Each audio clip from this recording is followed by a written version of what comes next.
Hi everyone, welcome to city by super cat. मेरा नाम है आकाश। क्लास 11 का एग्जामिनेशन देकर क्लास 12 के अंदर आ गए। सीयूटी 2027 एग्जाम के बारे में सुनना शुरू कर दिया। बोर्ड एग्जाम के साथ साथ हमें सीयूटी 27 एग्जाम की भी तैयारी करनी है, लेकिन स्टार्ट करने से पहले, एग्जाम की तैयारी करने से पहले आखिरकार इस 2027 एग्जामिनेशन का नया एलिजिबिलिटी क्राइटेरिया क्या है, वो सब कुछ इस वीडियो के अंदर बताने वाला हूं। तो चलिए स्टार्ट करते हैं इस वीडियो को और one by one eligibility criteria हम यहाँ पर डिस्कस करेंगे।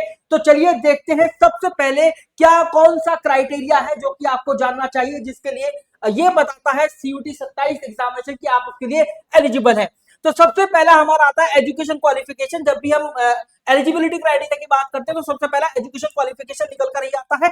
यहाँ पर आप क्लास 12 पास होने चाहिए। नो वरीज भाई, आप लोगों के एग्जामिनेशन हो रहे होंगे क्लास 12 के, तभी सीयूटी के फॉर्म निकल जाएंगे और आप तभी अपना एग्जामिनेशन जो है अपना फॉर्म फिल करेंगे। आप 12th अपीयरिंग लिखेंगे। जब आप यूनिवर्सिटीज के अंदर एडमिशन लेना शुरू करते हैं तब आपका क्लास 12 का रिजल्ट भी आ जाता है, तब ये घोषित हो जाता है कि आप क्लास 12 पास है या नहीं। तो ऑब्वियस सी बात है, क्लास 12 पास ही हर एक यूनिवर्सिटी मांगती है। और सिंगल रिकॉग्नाइज बोर्ड, ऐसा नहीं होना चाहिए कि 5 सब्जेक्ट टेस्ट थे आपके क्लास 12 बोर्ड एग्जाम के अंदर, उनमें से 5 सब्जेक्ट में से 4 आपने रेगुलर कर लिया और एक प्राइवेट कर लिया। ऐसा नहीं होना चाहिए, सिंगल रिकॉग्नाइज बोर्ड आपका होना चाहिए। फिर इसके बाद एज क्राइटेरिया। वैसे तो कोई भी एज लिमिट नहीं है, मैं भी सीयूटी एग्जाम के लिए अपियर हो सकता हूँ, मेरे सर या मेरे सीनियर जो है वो भी सीयूटी एग्जाम के लिए अपियर हो सकते हैं और आप तो हो ही सकते हैं। लेकिन कुछ कुछ यूनिवर्सिटीज हैं जो कि अपने कोर्स के अंदर दाखिला लेने के लिए आपको एलिजिबिलिटी क्राइटेरिया के अंदर एज क्राइटेरिया मेंशन कर देती है। जैसे बनारस यूनिवर्सिटी बोल देती है, बाबा साहब भीमराव अम्बेडकर यूनिवर्सिटी बोल देती है कि 18 साल से या 17 साल से लेकर 22 साल कुछ कोर्सेज के लिए। और यहाँ पर यूनिवर्सिटी ऑफ दिल्ली में भी अगर आप 2 बच्चों के मार्क्स सेम हो जाते हैं और एक ही सीट बची है लेकिन दावेदार अगर 2 हैं, तो वहां पर एज क्राइटेरिया आ जाता है। यहाँ पर ये बोला जाता है कि पहले तो बेस्ट ऑफ 2 का स्कोर क्या है, बेस्ट ऑफ 3 का क्या है, बेस्ट ऑफ 4 का क्या है, बेस्ट ऑफ 5 का क्या है क्लास 12 के अंदर। और तब भी अगर सेम हो जाता तो फिर एक ओल्डर कैंडिडेट को जगह दी जाती है, वहां पर एज क्राइटेरिया आ जाता है। फिर इसके बाद हमारा आता है यहाँ पर सीयूटी सब्जेक्ट सिलेक्शन क्राइटेरिया। देखिए सबसे ज्यादा कॉम्प्लेक्स यही है। 2022 में क्या हुआ करता था, 2022 के अंदर 61 सब्जेक्ट टेस्ट थे, 61 सब्जेक्ट टेस्ट, और आपको उसमें से 10 सब्जेक्ट टेस्ट चूज करने होते थे। 2023 में ये 63 हो गए और आपको वहां पर 9 सब्जेक्ट टेस्ट चूज करने होते थे। 2024 में फिर ये नंबर घटकर 6 हो गया, लेकिन 2025 से 2025 से यहां पर अब आपके पास 37 सब्जेक्ट टेस्ट है और इन 37 सब्जेक्ट टेस्ट में से आपको मैक्सिमम 5 सब्जेक्ट टेस्ट चूज करने हैं। तो सीयूटी 2027 में आपको मैक्सिमम 5 सब्जेक्ट टेस्ट चूज करने हैं। कौन से सब्जेक्ट टेस्ट चूज करने हैं ये भी आपको बता देता हूं। एक तो आपको इंग्लिश भाषा का चुनाव करना है, इंग्लिश लैंग्वेज चुननी ही चुननी है। क्यों चुननी है वो हम बाद में बात करेंगे, लेकिन हाँ ये तो आप चूज कर ही लेना। फिर इसके बाद 3 डोमेन्स ऑफ योर क्लास 12, ये आपको मेक श्योर करना है। फिर इसके बाद और एक गैट, ठीक है, गैट आपके ऑप्शंस इंक्रीज कर देता है। अगर आप गैट स्किप करना चाहते हैं, you are determined to take admission for BCom honours in university Delhi, economics honours in university Delhi, या फिर कोई भी BA honours from university Delhi, तो आप इसको स्किप कर सकते हो। यहाँ पर 4 डोमेन आप कर सकते हैं। ये आपके लिए फ्री फंड की एक एडवाइस होगी। फिर इसके बाद अगर आप लोग सीयूटी 27 एग्जाम की तैयारी कर रहे हैं तो डिस्क्रिप्शन फिर पिन कमेंट के अंदर एक फॉर्म होगा, आप उसको फिल कर सकते हैं। कुछ भी डाउट है कोर्स से रिलेटेड, बैच से रिलेटेड, या फिर कोई भी यूनिवर्सिटी के प्रोसेस से रिलेटेड, तो आप वहां पर पूछ सकते हैं। आपको सीधा ये फॉर्म फिल करना है। डिस्क्रिप्शन फीड और पिन कमेंट के अंदर इसका लिंक मिल जाएगा। You will have the one on one call with our expert, जो कि विद इन 24 आवर्स आपको कॉल करेंगे।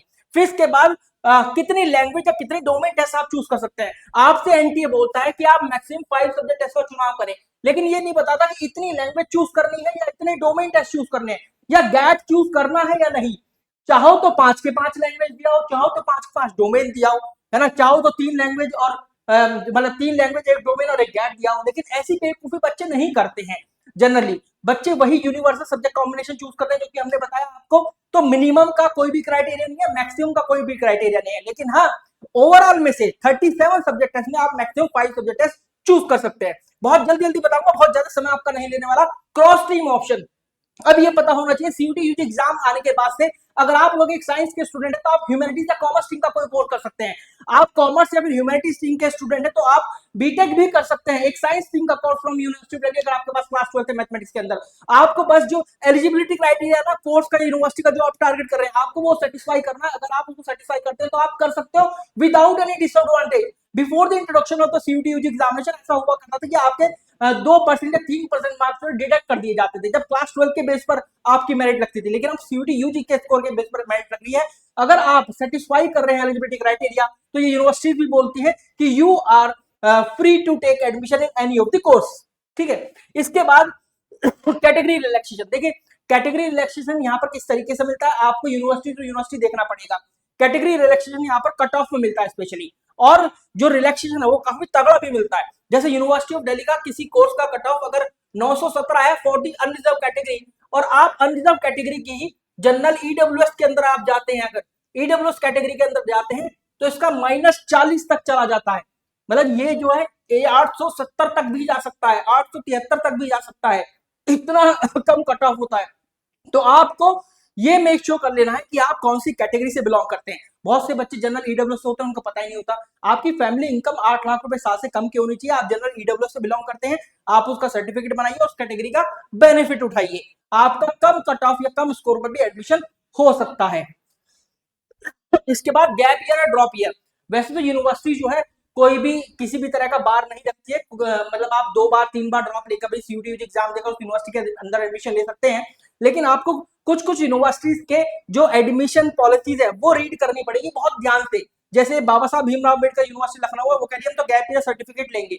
या फिर जब आप जाएंगे किसी भी यूनिवर्सिटी में, जिस कॉलेज के अंदर आपको एडमिशन मिला है, जिस फैकल्टी या कैंपस के अंदर आपको एडमिशन मिला है, आप जब वहां पर जाएंगे हो सकता है कि आपको गैप ईयर सर्टिफिकेट मांग ले, तो गैप ईयर सर्टिफिकेट आप अपना बनवाकर जरूर रखें। अब इसके अलावा कितनी यूनिवर्सिटी, भाई 250 के आसपास यूनिवर्सिटीज हैं।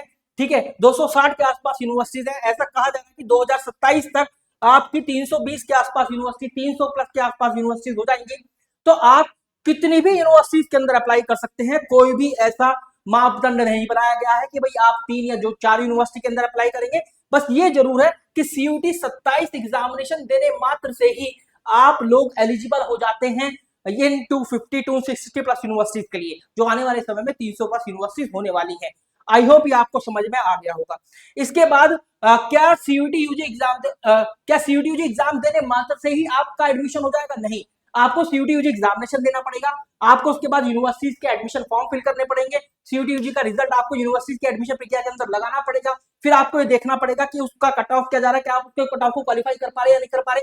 अगर कर पा रहे हैं तो फिर आपको एडमिशन अलॉट हो जाता है, आपको सीट अलॉट हो जाती है, फिर एडमिशन फी पे करके, सब कुछ ऑनलाइन होता है, एडमिशन फी पे करके आप अपना एडमिशन ले लेते हैं। इस तरीके की एडमिशन प्रक्रिया होती है। इसके बाद क्या आप अपना, जो बच्चे सीयूटी 26 के हैं, क्या सीयूटी 26 का स्कोर आप 27 में लगा पाएंगे? नहीं, आपको 27 में एडमिशन लेने के लिए 27 का एग्जामिनेशन देना ही पड़ेगा। लेकिन कुछ कॉलेजेस हैं जैसे IIM बेंगलोर, ठीक है, IIM बेंगलोर जो है आपसे लास्ट के 2 या 3 सालों का भी स्कोर कार्ड ले लेता है और उसके जरिए भी एडमिशन ले लेता है। तो ये आपके लिए एक टिप है, आपको चेक कर लेना एडमिशन पॉलिसीज में जाकर। आई होप के वीडियो आपको समझ में आएगा। इतना ही था इस वीडियो के अंदर, बहुत ज्यादा समय मैंने नहीं लिया है। मैंने अपना जो बात करने का तरीका है, जो मेरी पिच थी, वो भी इसलिए थी जिससे कि आपका ज्यादा समय ना ले पाऊं और कम से कम समय में ज्यादा से ज्यादा इन्फॉर्मेशन आपको दे पाऊं। स्टिल आप लोग रजिस्टर कर सकते हैं हमारे, मेरा पेन गिर गया नीचे, स्टिल आप लोग रजिस्टर कर सकते हैं 1-on-1 call with our expert. अगर आप सीयूटी 2027 एग्जाम की तैयारी कर रहे हैं तो कोई भी डाउट अपना क्लियर कर सकते हैं। You will have the description में लिंक और आपका पिन कमेंट के अंदर लिंक, आप इस फॉर्म को फिल कर देना, रजिस्टर कर देना, विद इन 24 आवर्स आपके पास कॉल आ जाएगी हमारे काउंसलर्स के लिए। Thank you very much.